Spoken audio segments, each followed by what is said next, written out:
When I reached my late 60s, I became much more selective about what I spent my money on and my health energy on. Can you relate? There was a time when I bought almost every healthy product that promised better antioxidant protection, inflammation support, more energy, healthier aging, or better nutrition. But over the years, I started paying closer attention to what was actually helping me. So maybe you can apply the lessons that I learned to your own supplement routine and maybe save yourself some time and some money. In this video, I'm sharing several wellness products and supplements that I personally stopped buying after the age of 69, including turmeric supplements, greens powders, protein bars, and a few others that might surprise you. And this isn't about being negative or saying that these things never help anyone. It's about becoming more intentional, simplifying my routine, and focusing on what truly has made the biggest difference for my energy, skin, strength, recovery, and overall health as I've gotten older. I'll also share what I do instead now, because in many cases, I didn't just eliminate something. I replaced it with a much simpler approach that works a lot better for me. And at the end, I have one surprising change, the addition of a nutrient that I thought was boring and not that important. But at this time of life, it turns out that it's critical. Can you guess what it is? Give this video a thumbs up if you think you know what it is, and let's jump into it. I am not a medical professional. This video is for informational purposes only, and I'm just going to share what has been making a difference in my particular supplement routine. In my case, what I've been doing and what I haven't been doing. Anytime you make any change to your supplement routine or your diet, you should probably run that by your doctor just to be sure you're not doing something that can cause some unintentional damage. Number one is going to be turmeric supplements. Turmeric is a powerful anti-inflammatory, and it's used as a supplement for heart health, arthritis and joint pain, and brain support. And that's why I started supplementing.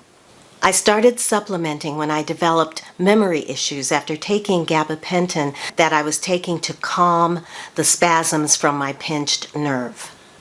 And it worked great. After a few weeks, it definitely cleared my brain fog, so I continued taking it, although at a lower dose. Imagine my surprise when my doctor told me to stop a few weeks before my surgery because it's a blood thinner. I spoke with another doctor later who told me it's best to get it in food, so I stopped supplementing altogether. Now, I add it to anything and everything, and I use it in this powder form. Look at that color. That's where all the magic is, in that beautiful golden yellow color. I put it in soups and stews and orange vegetables like carrots, sweet potatoes, and squash because they have a stronger flavor. Oh, and salad dressings. I make this lemon oregano vinaigrette and I add a half a teaspoon of turmeric to it, and it is so good. It's like my favorite dressing of the summer. Cooking with turmeric is much safer for daily consumption, while supplementing is better for targeted high-dose therapeutic benefits. If you're considering supplementing, talk to your doctor if you're taking blood thinners, or if you have a sensitive stomach or any kidney or gallbladder disease, just to make sure you're not doing something that can cause some unintentional side effects. Number two is going to be those green supplements, those green mega nutritional supplements that have like tons and tons of ingredients in them, like the AG1 types or the type that I was taking, Live It Up Super Greens. First of all, they're expensive, and second of all, a lot of the components of them, a lot of the nutrients in them, you should be able to get in your diet.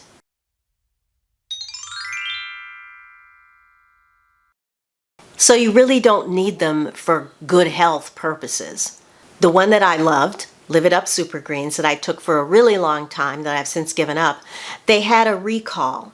And as a result, we couldn't use the package that I had, and it has taken several months for them to credit my account or send me another one. So during that time, I stopped using it, and I really haven't felt any negative effects or any changes at all, actually.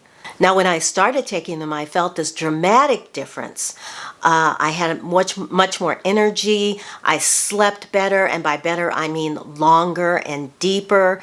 So there must have been a nutritional gap in my diet that the supplement filled that I needed at the time. I'm guessing now I don't need that anymore. In my current supplement routine that includes a food-based multiple, my nutrition seems to be in a pretty good place. And the biggest change that I've made in my diet is adding more protein and more fiber. So I'm getting more amino acids and phytonutrients. This seems to be working. However, if you need a nutrient that's hard to get in your diet, like say spirulina or cracked chlorella if you're doing a detox or a liver cleanse or something, then maybe one of those powders might actually do you some good. But I think just for general nutrition, you don't really need them. Save the money.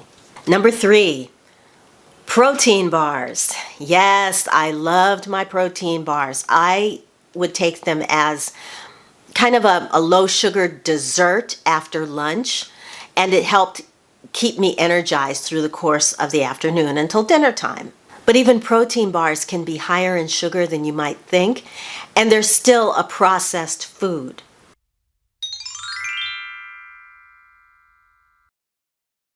So after several years, I finally ditched the bars, and instead I now have 2 squares of dark chocolate after my lunch, and that's satisfying, and it's much lower in sugar, and I'm also getting phytonutrients and antioxidants while enjoying something that feels sinful and dessert-like after my lunch.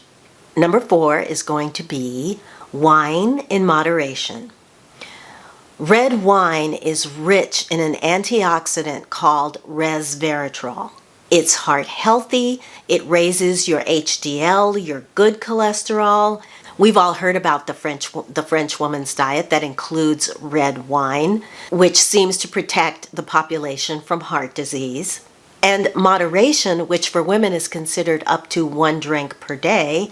However, a glass of red wine at dinner, for me, would severely disrupt my sleep that night. And I finally decided that the sleep deprivation wasn't worth it. I weighed heart protection versus poor sleep, and sleep won out. And number 5 is mayonnaise and mustard, common condiments. I would eat Primal Kitchen avocado mayonnaise, a very healthy formula, and I made my own homemade fermented mustard. These were my go-to condiments for sandwiches, burgers, wraps, and salad dressings.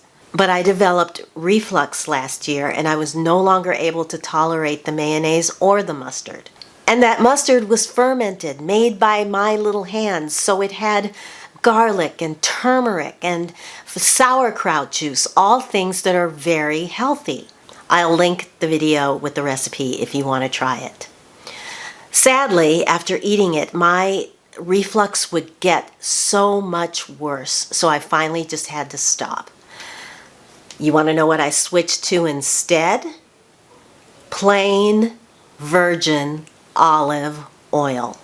Yep, plain old olive oil.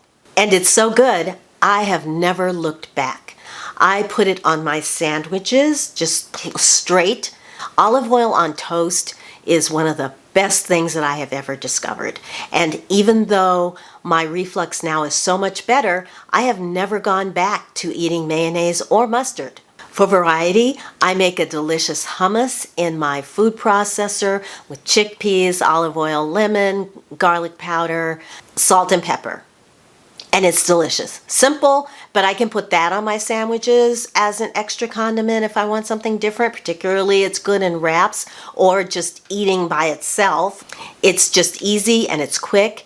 And I also make a Greek tzatziki sauce with Greek yogurt, olive oil, fresh dill, shredded cucumber, lime, garlic powder, salt, and pepper, and it's wonderful. And I love putting that on, again, sandwiches or wraps or just eating it by itself.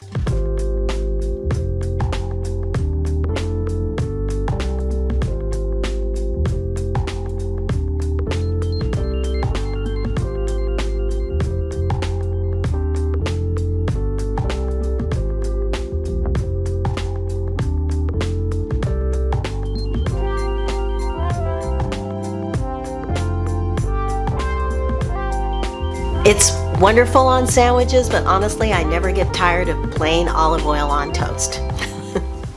Finally, for something that I'm regularly adding now that I overlooked in the past because I had hard eyes for more exotic antioxidants, that is vitamin C. Did you guess? Yes, now I'm being much more mindful to make sure that I'm getting a lot of vitamin C rich foods in my diet. Things like fruits and vegetables, teas, and food-based supplements. By the way, hibiscus tea has some of the highest amounts of vitamin C, and it's really refreshing, especially as we go into the warmer months. Also, if you can find hibiscus tea and rosehip tea combined, that's even higher in vitamin C. And yes, food-based supplements because they contain lower amounts of the vitamin from more natural sources, like acerola cherry, for example. This is just freeze-dried acerola from Perfect Supplements, but acerola has one of the highest amounts of vitamin C of all the fruits. So if you can get this either in juice form or dried or even fresh, if you get it, it would, be a really good way to get more of that vitamin in your diet. Or just look for it in supplement form. So why is vitamin C important for older adults? According to the National Council on Aging, it's a powerful antioxidant that supports brain health, memory, and chronic disease. It boosts the aging immune system and maintains collagen production for skin health and wound healing. It also improves iron absorption to combat anemia and may help manage high blood pressure. And more. I'm going to link an article below where I got this from so that you can check it out. It's really a miracle vitamin when you think about it. Now, I'm getting most of my vitamin C from foods, but check with your doctor if you want to try supplementing because high-dose vitamin C can interact with some medications. So there you have it, how I've pared down and simplified my healthy products game for more targeted health and wellness results. Now I have a question for you. Are you supplementing with creatine? Just wondering. If so, why and what do you think of it? Let me know your thoughts about this topic and anything else in the comments below.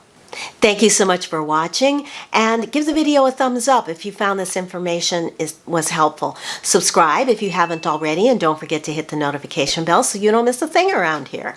All right, that's where I'm going to leave you. Thank you again, and until I see you in my next video, I'm just going to wish you a wonderful day, wonderful week. Take good care of yourselves, and I'll talk to you again very, very soon. Bye!